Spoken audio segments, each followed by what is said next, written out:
우리 하나님의 말씀을 같이 보도록 하겠습니다.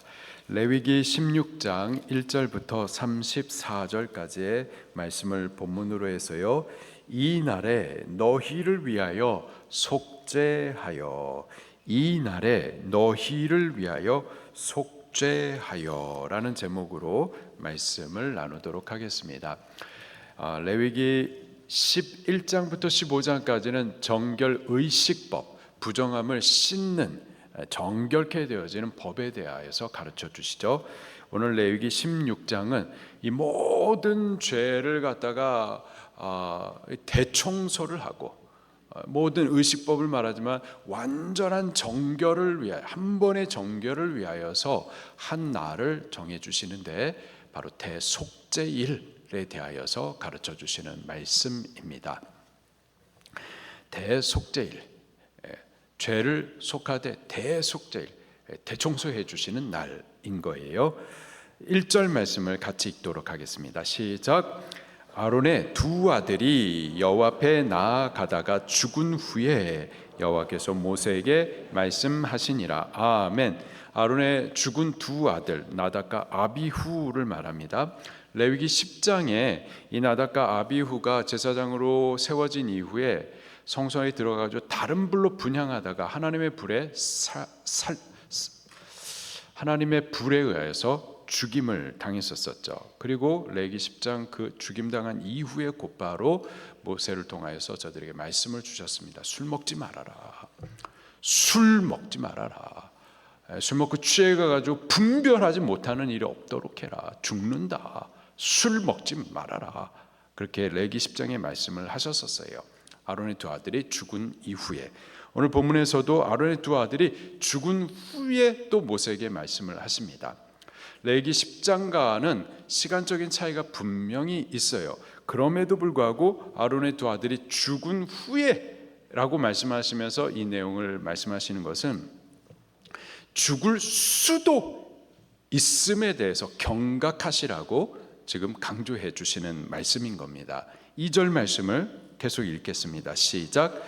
여호와께서 모세에게 이르시되 내 형 아론에게 이르라. 성소의 휘장 안 법궤 위 속죄소 앞에 아무 때나 들어오지 말라. 그리하여 죽지 않도록 하라. 이는 내가 구름 가운데서 속죄소 위에 나타남이니라. 아멘.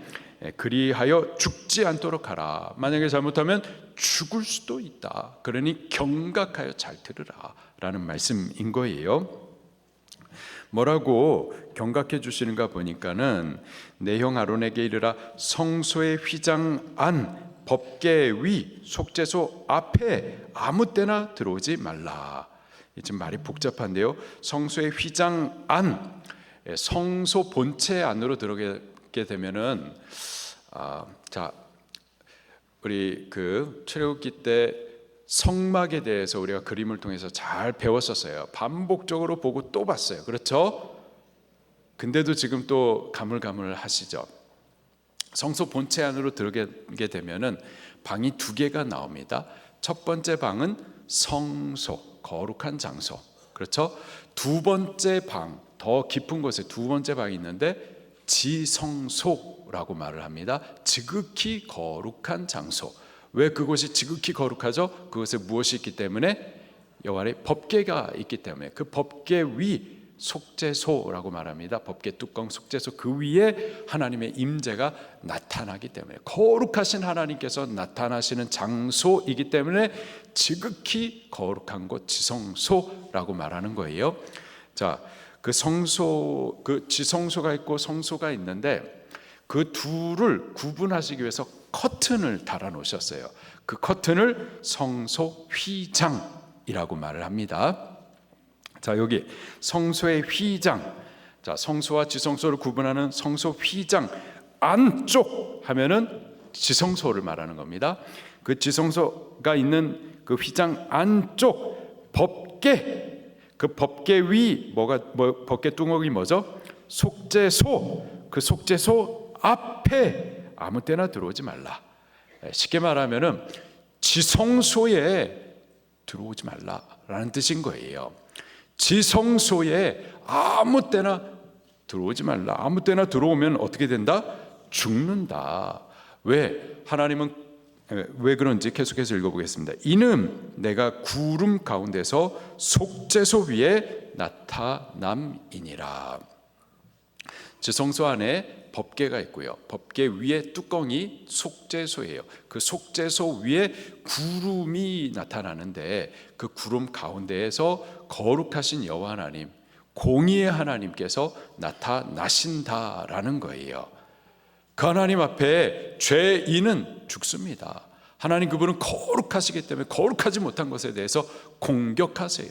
공의의 하나님이시기 때문에 의롭지 못한 것에 대해서 공의로 심판하신단 말이에요. 그 거룩하신 하나님이 나타나시는 그 지성소 안에 죄인 우리들이 아무 때나 경외함 없이 들어오면 그 하나님의 공격하심을 따라 그 공의의 심판을 받게 된다. 그러니 아무 때나 들어오지 말라. 아무 때나 들어와 가지고 죽지 않도록 그렇게 조심해라 라는 겁니다. 우리 하나님의 임재 앞에 선다라는 것은요, 이만큼 두려운 겁니다. 하나님은 거룩하신 분이세요. 거룩하지 못한 죄에 대해서 공격하십니다. 공의의 하나님이세요. 의롭지 못함에 대해서 공으로 심판하시는 분이세요. 지금 우리가 하나님의 임재 앞에 나와서 예배하는 겁니다. 근데 아무런 생각 없이 아무렇게나 나오면은 죽을 수가 있어요. 지금 이 예배의 장소, 하나님의 임재 앞에 나온 이 장소가 하나님으로부터 생명을 공급받는 장소이기도 하지만은 나답과 아비후가 죽었었던 것처럼 바르게 준비되지 못한 상태에서 나와 있으면 우리도 죽을 수가 있는 겁니다. 경각하시면서 지금 하나님께서 말씀 주시는 거예요. 우리들도 하나님 앞에 나올 때에 좀 준비 바르게 하여서, 그래서 이 자리가 죽는 자리가 아니라 우리 영혼이 죽어지고 굳어지고 생명을 빼앗기고 하나님의 심판을 받는 자리가 아니라 생명의 공급하심을 받는 자리가 되도록 우리 그렇게 잘 준비하여 나올 수 있기를 바랍니다. 아멘. 자, 그렇게 아무 때나 들어오지 말라. 그렇다고 그래가지고 그 하나님의 임재 앞에 절대로 못 들어오느냐? 또 그것은 아니에요. 나올 수 있는 길이 또 있습니다. 3절 시작. 아론이 성소에 들어오려면 수송아지를 속죄제물로 삼고 수양을 번제물로 삼고. 아멘. 아론이 누구죠? 대제사장. 그가 성소에 들어오려면 들어올 수 있는 때가 있는 거예요. 아무 때나 들어오면 안 되지만은, 그러나 전혀 못 들어오는 것은 아니고 1년에 한 차례 7월 10일 대제사장이 백성을 대표해서 하나님 앞으로 나아갈 수가 있습니다. 29절과 30절 말씀을 같이 찾아보겠습니다. 29절과 30절 시작. 너희는 영원히 이 규례를 지킬지니라.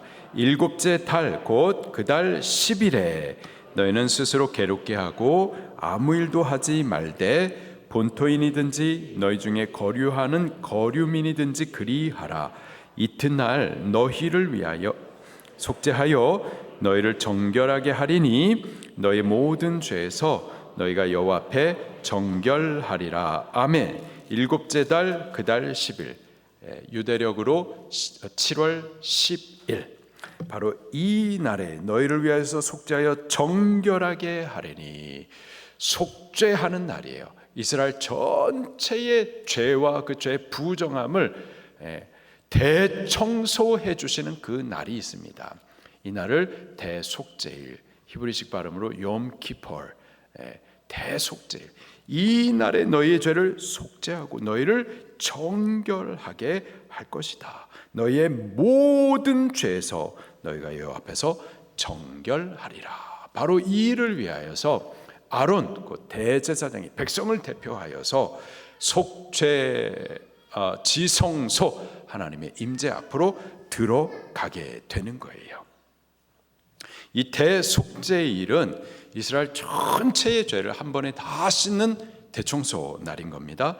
그래서 대제사장과 그의 가족을 위하여서도 죄를 씻고, 그리고 이스라엘 온 회중의 죄를 위하여서도 죄를 씻고, 그리고 지성소, 하나님의 임재가 나타나는 지극히 거룩한 장소, 그것도 죄를 씻어내고, 그리고 하나님께서 이스라엘 중에 거하시겠다 하셨던 회막, 그 회막의 부정함도 씻어내시고, 또 이스라엘의 죄를 태워버리시는 그 번제단도 다시 깨끗게 하시는, 이스라엘 안에 있는 모든 것들을 한 번에 다 씻어내는 대청소의 날이 바로 대속죄일인 거죠.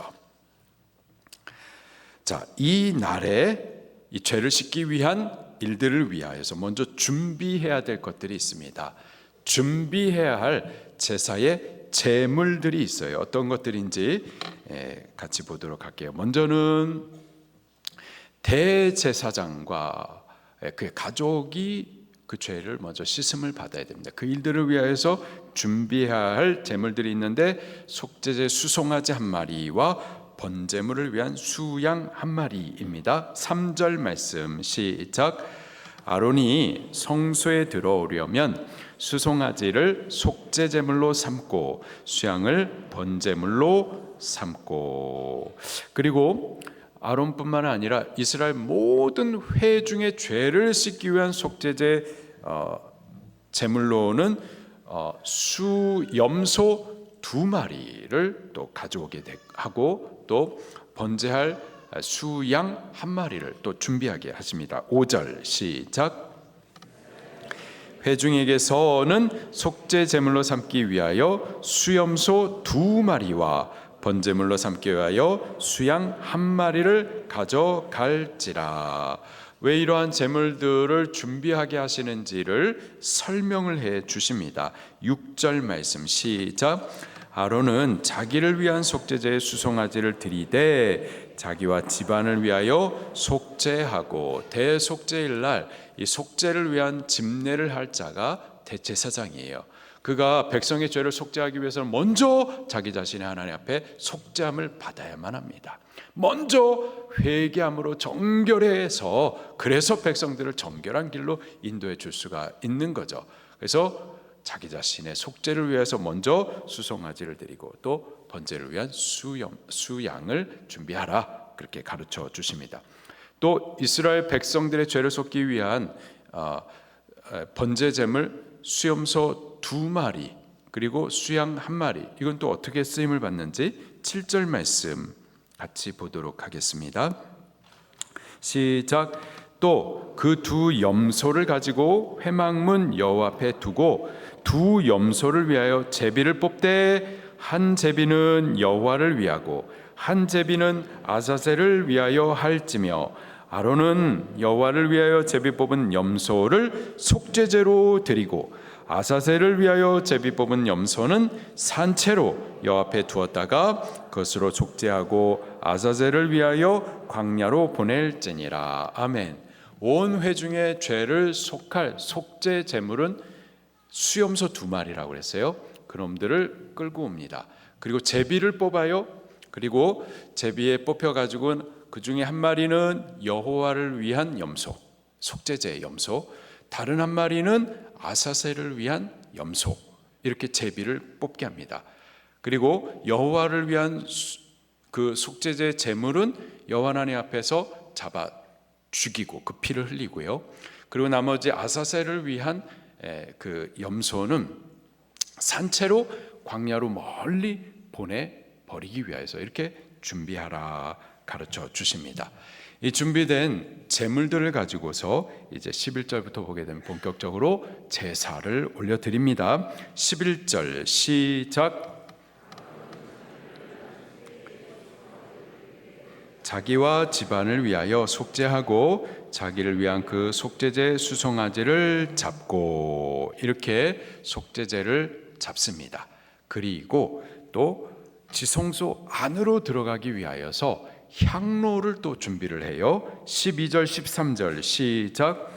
향로를 가져다가 여호와 앞 제단 위에서 피운 불을 그것에 채우고, 또 곱게 간 향기로운 향을 2 손에 채워 가지고 휘장 안에 들어가서 여호와 앞에서 분향하여 향연으로 증거계 위 속죄소를 가리게 할지니 그리하면 그가 죽지 아니할 것이요. 그렇게 향로를 준비해서 번제단에 불을 그 향로 안에 담고 또 이 향기로운 향을 또 두 손 가득히 채워가지고 이 향을 또 피워가지고 지성소 안에 연기로 자욱하게 합니다.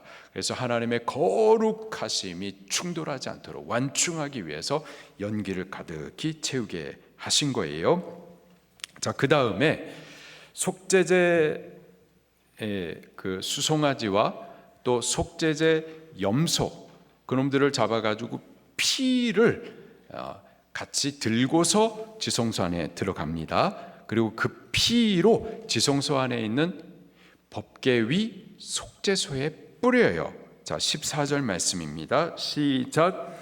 그는 또 수송아지의 피를 가져다가 손가락으로 속죄소 동쪽에 뿌리고 또 손가락으로 그 피를 속죄소 앞에 7번 뿌릴 것이며. 아멘. 그 피를 가지고 와가지고는 속죄소가 뭐라고 그랬죠? 법궤 뚜껑을 말합니다. 법궤 뚜껑 위에 하나님의 임재가 나타난다고 그랬어요. 자, 바로 그 법궤 뚜껑 속죄소 동쪽에다가 피를 한번 뿌리라 말씀을 하시고 또 그 앞에 피를 7번 뿌리라 이렇게 말씀을 하세요. 동쪽, 앞쪽 구체적으로 방향을 제시하시는데요. 구체적인 의미가 있는 겁니다. 동쪽에 한 번 뿌리고 앞쪽에는 7번 뿌리라. 그 숫자도 구체적인 의미가 있는 거예요. 먼저 속죄소 위 동쪽에다가 한 번 피를 뿌리라 라고 말씀을 하시는데요. 동쪽에 특별한 의미가 있습니다. 여기 지금 속죄소를 기준으로 해가지고 동쪽이라고 하면은 성막 문이 있는 쪽을 말해요. 성막 문이 있는 쪽. 그 성막 문 쪽에서부터 제사장이 들어와서 지금 속죄소 앞에 하나님의 임재 앞에 서 있는 겁니다. 에덴 동산에 있었을 때 아담이 범죄했었죠. 인간이 죄를 범하여 가지고 하나님으로부터 쫓겨납니다. 그렇죠? 쫓겨나고 다시 들어오지 못하도록 하나님께서 그룹과 불검을 에덴 어느 쪽? 동쪽, 에덴 동쪽을 지키게 하셨어요. 이 동쪽은 범죄한 인간이 하나님으로부터 쫓겨난 방향이 바로 동쪽입니다. 동시에 그렇게 죄로 인해서 쫓겨난 죄인들이 다시 하나님 앞으로 나오기 위한 길이 바로 동쪽에서부터 또 시작되는 거예요. 그래서 동쪽에 피를 뿌리라 라는 말은 죄인이 하나님 앞으로 나올 수 있는 길을 피를 뿌려서 열어두라 라는 것을 의미하는 겁니다. 여보세요? 잘 따라오고 계시는 건가요? 다시요. 동쪽은 그렇게 죄인이 하나님으로부터 쫓겨난 것, 그러나 또 동시에 하나님으로부터 하나님께로 다시 나올 수 있는 길의 시작도 바로 동쪽인 거예요. 그 동쪽에 피를 뿌리라 하시면 지금 죄로 인해서 하나님으로부터 쫓겨난 그 죄인들이 다시 하나님으로부터 나올 수 있도록 길 위에 피를 뿌려서 그 길을 나올 수 있는 길을 준비해 두도록 하라라는 의미가 있는 겁니다. 그 피 뿌림으로써 하나님의 앞으로 나올 수 있는 길을 열도록 하는 것을 상징적으로 지금 보여주시는 겁니다. 할렐루야. 그렇게 동쪽에 피를 뿌리는데 한 번 뿌리라라고 말씀을 하세요. 한 번 뿌린다. 단번에 죄를 씻고 단번에 하나님 앞으로 나올 수 있는 길이 열림을 또 상징적으로 말해 주는 겁니다. 우리 성경을 같이 한번 찾아보도록 할게요. 히브리서 10장 히브리서 10장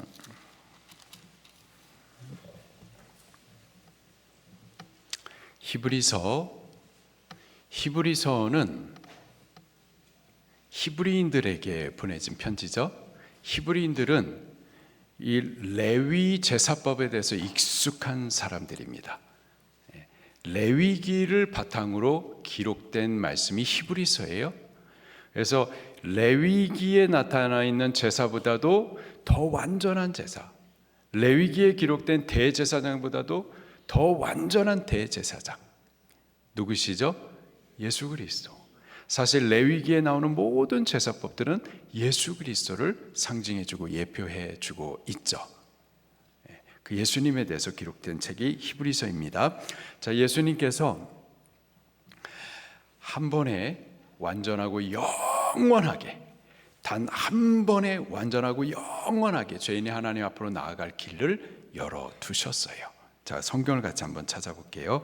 10장 10절 시작.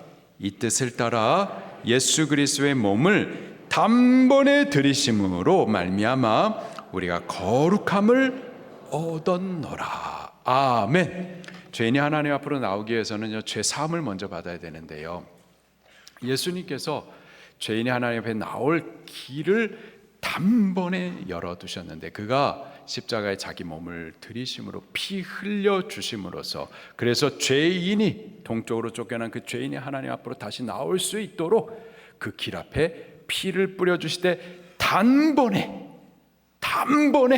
죄를 속하여 나올 수 있도록 길을 열어 주신 겁니다. 12절 말씀 시작. 오직 그리스도는 죄를 위하여 한 영원한 제사를 드리시고 하나님 우편에 앉으사, 한 영원한 제사, 한 번에 완전하고 영원한 제사를 드리신 거예요. 14절 시작. 그가 거룩하게 된 자들을 한 번의 제사로 영원히 온전하게 하셨느니라. 아멘. 십자가에서 피 흘리신 그 한 번의 제사로 완전하고 영원하게 우리 죄를 씻으심으로 하나님 앞에 나아갈 길을 완전히 열어두신 겁니다. 할렐루야. 한 번에 완전하게 죄를 씻으시고 길을 열으셨어요. 그렇기 때문에 다시 이런 복잡한 제사를 드리지 않아도 되는 거예요. 우리는 다만 예수님께서 한 번에 완전하게 열어두신 그 길을 믿기만 하면 되는 겁니다. 할렐루야. 예수님이 바로 동편에 피 뿌리심으로 동편에 쫓겨난 죄인이 다시 하나님 앞으로 나아갈 길을 여신 분이신 겁니다. 할렐루야. 자, 그리고 다시 본문 레위기 16장 14절 말씀 보니까 또 그 피를 속죄소 앞에 7번 뿌리라 말씀을 하십니다. 속죄소 앞, 여기도 이 방향에 또 특별한 의미가 있고 7번이란 또 이 숫자도 특별한 의미가 있어요. 속죄소 위쪽은 하나님 계신 편을 상징을 하고요, 이 속죄소 앞에 지금 대제사장이 서 있습니다. 다시 말해서 속죄소 앞은 바로 사람이 있는 편을 상징해 주고 있는 거예요. 그 앞에다가 7번 피를 뿌리라. 피는 정결하게 하는 능력을 상징을 해주는데 앞에다가 7번 뿌리라. 다시 말해서 여호와 하나님 앞에서 이 피 뿌림으로 사람 편에 있는 곳에 피를 뿌림으로써 인간의 모든 죄가 사하여 졌음을 상징을 해주는 겁니다. 7번 뿌리라. 7은 완전함을 상징하는 숫자입니다.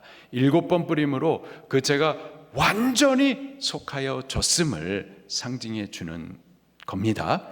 할렐루야. 그렇게 속죄제 제물을 잡고 그 피로서 이러한 의식들을 행하는 거예요. 이러한 의식들을 통하여서 죄 속함을 우리에게 은혜를 베풀어 주시는 거죠. 15절 말씀도 또 같이 읽겠습니다. 시작. 또 백성을 위한 속죄제 염소를 잡아 그 피를 가지고 휘장 안에 들어가서 그 수송아지 피로 행함같이 그 피로 행하여 속죄소 위와 속죄소 앞에 뿌릴지니. 아멘. 이번에는 또 온 이스라엘 백성들, 그들을 위해서 속죄제로 잡은 염소의 피를 가지고서 또 속죄소 위에 피를 뿌립니다. 자, 수송아지 피로 행함같이 그렇게 또 피를 뿌리라 하는데, 속죄소 위에다가 한 번 뿌리고 또 속죄소 앞에다가 7번을 뿌리라, 이렇게 말씀을 하세요. 속죄소 위는 하나님 계시는 편을 상징한다고 그랬어요. 거기에다가 피를 한 번 뿌리라 하심은 하나님 앞에서 그 피를 보여드리는 것을 의미하는 겁니다. 죄인은 하나님 앞에 설 수가 없어요. 반드시 죽어야만 합니다, 죄값으로. 그런데 죄인을 대신해서 흠없고 순전한 짐승이 대신 죽었습니다. 그 대신 죽었다라는 증거가 피예요, 피. 저 죄인들이 죽어야 되는데 저 죄인들을 대신해서 이 흠없는 짐승, 죄 없는 짐승이 대신 죽었습니다. 그 대신 죽은 증거의 피를 하나님 보시옵소서 보여드리는 겁니다. 이해가 좀 되시나요? 피가 생명을 상징하는데 죄인들을 대신하여서 죽은 그 피를 하나님 앞에 보여드리는 거예요. 죄값이 치루어졌음을 하나님 앞에 지금 보여드리는 겁니다. 그 다음에 또 속죄소 앞에다가 거기에는 또 7번을 뿌리라. 다시 말해서 속죄소 앞에는 죄인들이 서 있는 자리예요. 그 앞에다가 7번 피를, 7번은 완전함을 뜻합니다. 피를 뿌린다는 것은 속죄를 의미하는 거예요. 하나님 앞에 그 피를 보여드리고 그 다음에 서 있는 죄인들 앞에 7번 피를 뿌림으로 하나님, 저들을 대신하여서 그 흠없는 짐승이 죽었습니다. 죄값이 치루어졌습니다. 치루어졌으니 이제 저들의 죄를 7번 피 뿌림과 같이 완전히 사하여 주시옵소서라는 의미가 있는 겁니다. 할렐루야.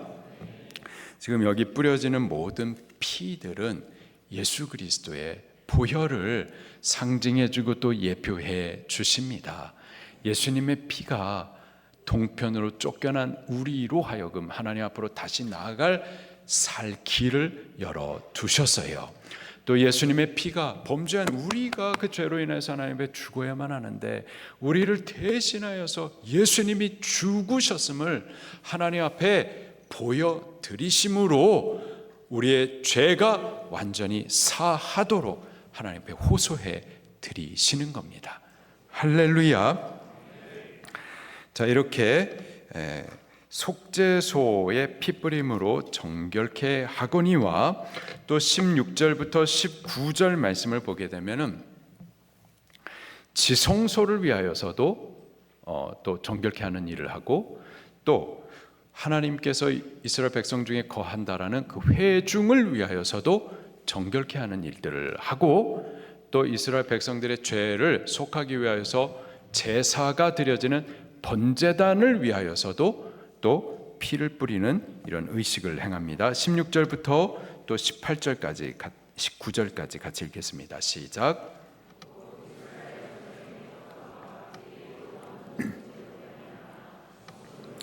속죄하고 또 그들의 부정한 중에 있는 회막을 위하여 그렇게 할지 것이요, 그가 지성소에 속죄하러 들어가서 자기와 그의 집안과 이스라엘 온 회중을 위하여 속죄하고 나오기까지는 누구든지 회막에 있지 못할 것이며, 그는 여호와 앞 제단으로 나와서 그 제단을 위하여 속죄할지니 곧 그 수송아지의 피와 염소의 피를 가져다가 제단 귀퉁이 뿔들에 바르고 또 손가락으로 그 피를 그 위에 7번 뿌려 이스라엘 자손의 부정에서 제단을 성결하게 할 것이요. 아멘. 지성소를 위하여서도 피 뿌려 정결케 하고, 또 회막을 위하여서도 피 뿌려 정결케 하고, 그리고 제단을 위하여서도 피를 뿌려 정결케 합니다. 제단, 번제단은 범죄한 이스라엘 백성들, 그 죄에 대한 하나님의 공의의 심판이 시행되는 장소가 바로 번제단입니다.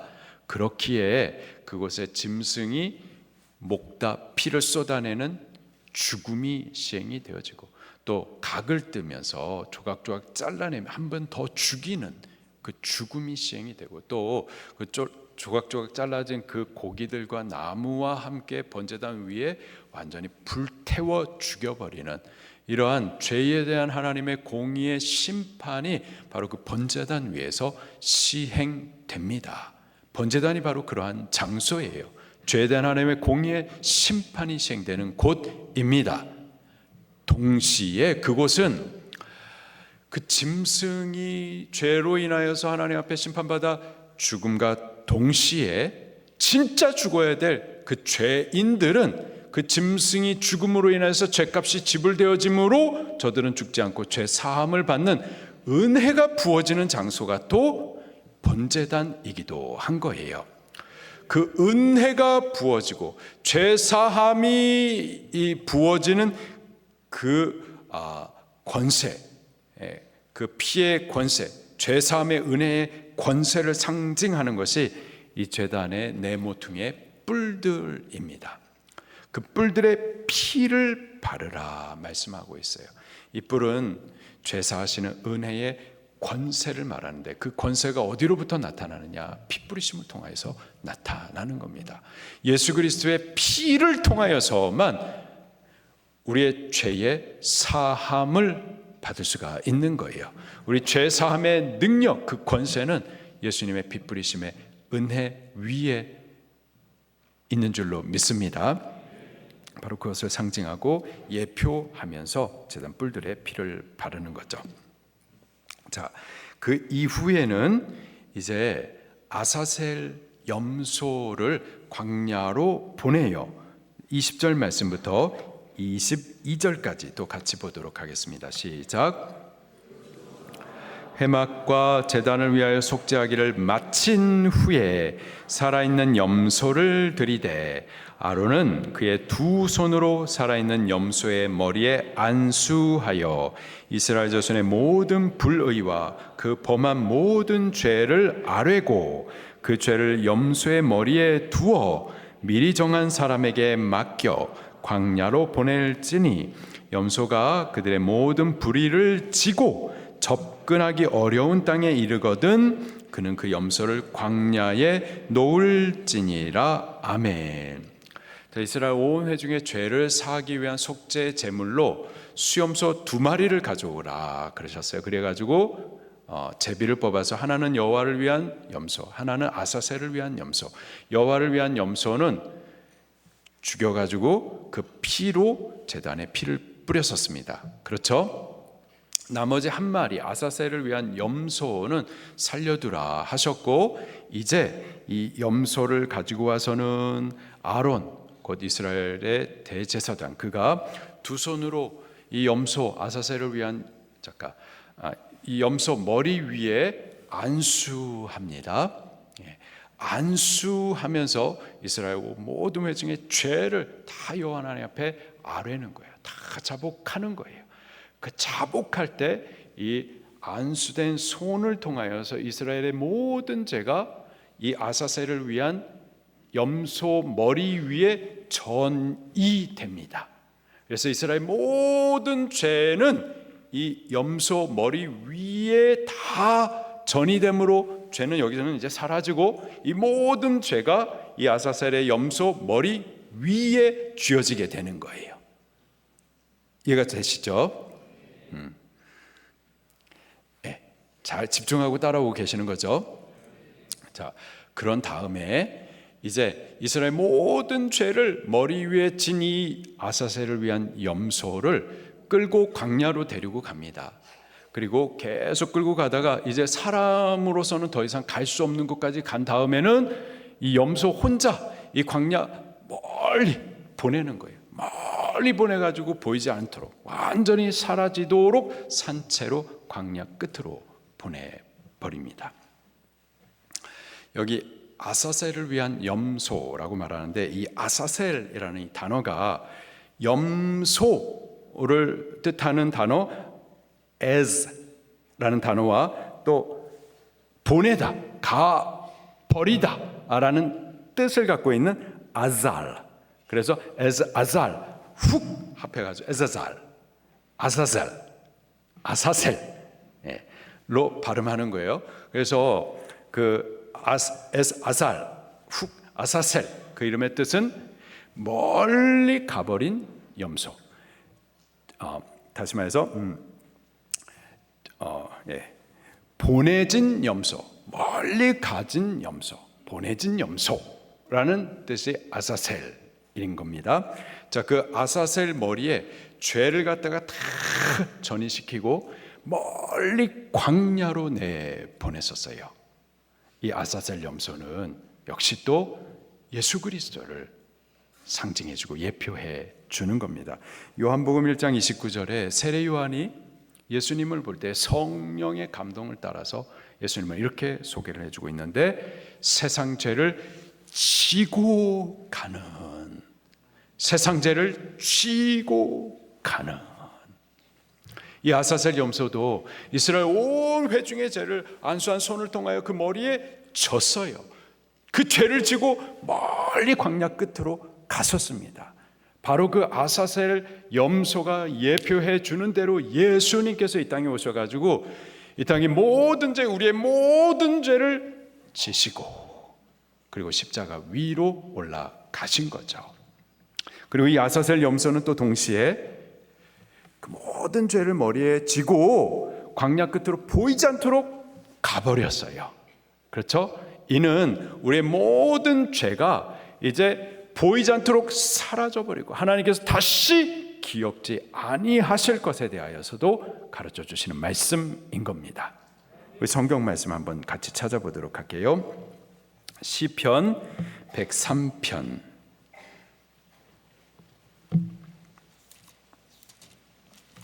시편 103편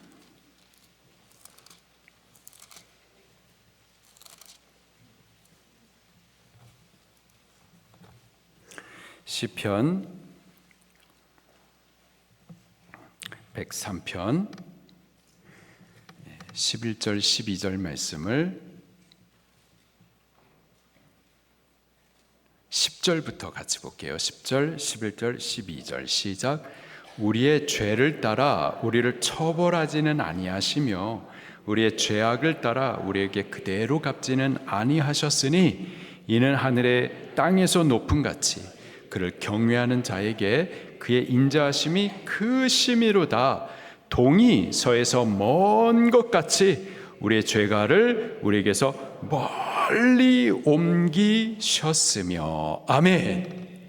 이 아사셀 염소가 이스라엘 온 회중의 죄를 지고 보이지 않는 곳까지 광야 멀리 보내진 것처럼 하나님께서는 이 대속죄를 통하여서 우리의 모든 죄를 그 염소에게 지고 사라지게 한 것처럼 예수 그리스도를 통하여서 예수 그리스도가 우리의 모든 죄짐을 지고 십자가에서 죽어 주심으로 우리의 모든 죄는 동이서에서 먼 것처럼 사라졌고 하나님께서도 다시 기억지 아니하시는 겁니다. 할렐루야. 하나님은 우리 죄를 용서하시되 용서하시고는 다시 기억지 않으세요. 우리는 아주 끈적한 게 있어가지고 한번 나에게 눈물 나게 하면은 용서해 주는 것 같지만 끝까지 기억을 합니다. 끝까지. 그거 좋지 못한 습관이. 하나님이 동의서에서 먼 것처럼 죄악을 사라지게 하고 다시 기억지 아니하신 그 형제를 나도 기억지 말고 용서해 줘야만 할 줄로 믿습니다. 여기 나오는 대속죄일, 이는 예수 그리스도의 십자가 사건을 의미합니다. 예수님께서 우리의 모든 죄짐을 지고 십자가에서 피 흘려 죽어주실 때 그의 피의 능력이 있어서 한 번 십자가에서 흘리신 그 피가 인류의 모든 죄를 한 번에 완전하고 영원히 속하여 주셨어요. 그리고 그 결과로 죄인 곧 하나님 앞에 동편으로 쫓겨난 우리들, 다시 하나님 앞에 나올 수 없는데 하나님 앞으로 다시 나올 수 있는 길 위에 그 피를 흘리사 하나님 앞에 나올 길을 활짝 열어주셨습니다. 한 번에 완전하고 영원히 죄를 쏟는 제사를 십자가 제단 위에서 드려주셨기 때문에 한 번에 완전히 하셨기 때문에 다시 두 번 그런 제사를 드릴 필요가 없는 거예요. 레위기 때 이러한 모든 제사들을 우리가 다시 반복할 이유가 없어요. 지금도 유대인들, 저쪽 이스라엘 나라에 유대인이라고 하는 사람들, 이스라엘 민족이라고 하는 사람들 아직까지도 제사 지내려고 하고 성전 세우려고 하는데 그건 성경을 역행하는 거예요. 예수님께서 한 번에 완전히 영원한 제사를 완성하셨기 때문에 다시 그런 제사를 드릴 필요가 없고, 우리는 다만 예수님께서 대행하고 대속하신 그 은혜를 믿기만 하면 되는 거예요. 믿기만 하면은 예수님께서 하신 그 은혜가 우리 위에 주어지게 되는 겁니다. 마치 속죄 제물이 죽음으로 죄인이 죄사함을 받은 것처럼 예수님께서 우리를 위해서 다 행하여 주셨기 때문에 다만 우리가 믿기만 하면 예수님의 공로가 우리 위에 덧입혀지게 되는 거예요. 우리가 뭘 하려고 하는 것이 아니라 예수님의 행하여 주신 사실을 믿는 겁니다. 믿고 난 이후에 그러면은 막 살아도 되냐? 그거는 아니죠. 우리가 믿고 난 이후에 거룩하게 사는 것은 나를 이토록 거룩하게 하신 그 은혜가 감사해서 거룩하게 하셨으니 그 은혜에 감사해서 거룩함을 지키기 위한 삶이지 우리 스스로 거룩하려고 한 것은 아니에요. 우리 스스로 구원을 이루려고 하는 것은 아닙니다. 다만 믿기 때문에, 믿으면 그 은혜를 감사할 수밖에 없고, 믿으면은 우리에게 이 은혜 주신 주님을 위해서 살 수밖에 없어요.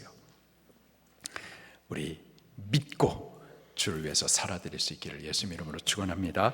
우리 말씀 붙들고 통성으로 같이 기도하도록 하겠습니다.